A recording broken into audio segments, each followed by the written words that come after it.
This is Ian with Build Brothers. Going to go ahead and do a quick inspection here at 10756 Vista Valle in Scripps Ranch area. And we've got a lightweight concrete tile. The house is original in 1977, and homeowners put this roof on roughly 30 years ago. We know that from the current owners. First thing I spotted when I pulled up is this fascia that is bowing, and that can be a weight concern from the concrete tile. Basically, when you've got a wood shake roof, the house wasn't engineered for full weight concrete tile, and so they use a lightweight version. We call this a Malibu shape or a low profile S tile. There's several names for it, but it's lightweight, which means it's 6 pounds per foot instead of 10, and it is brittle, so we can't walk on it.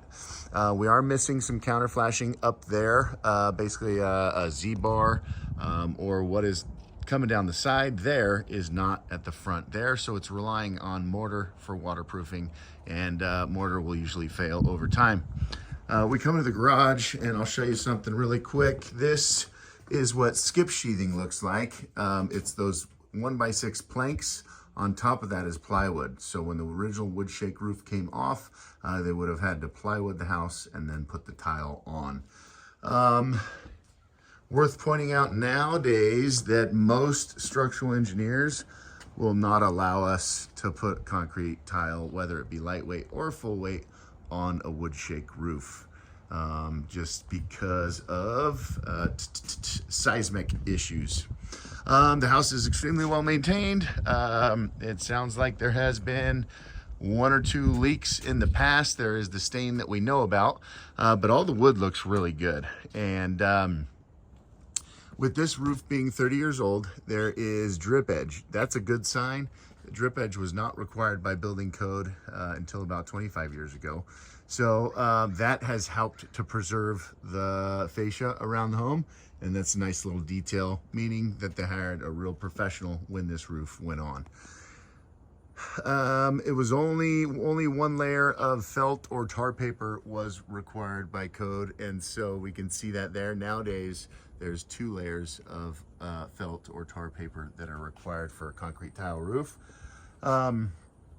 Basically, a concrete tile roof is going to last somewhere between 25 and 35 years, depending on maintenance and how well it was installed.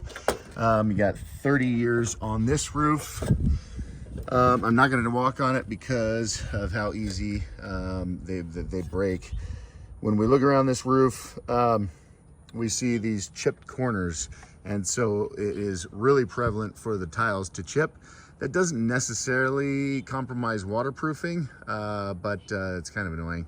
And the more you look, the more you find. Now, the stain in the house would be somewhere near the middle of this roof, and I don't see any tiles that are broken and then have come out of place. What happens a lot of times is they crack in half and then they slide down. They expose the felt to the sun, and the sun destroys the felt, and then there's a big fat leak. So I don't see that here.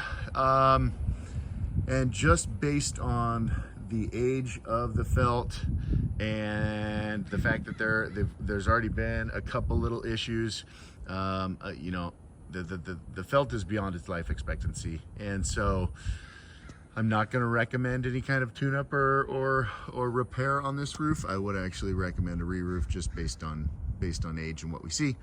Up there we've got what we call mortar flashings as opposed to metal.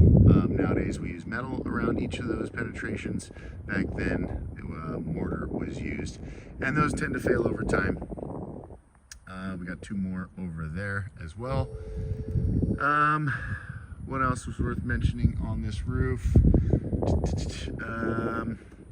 The tiles arguably can be reused, but these ones, a lot will break as we pull them up, and so I'd probably suggest going to an asphalt shingle roof like a lot of the neighbors in the neighborhood.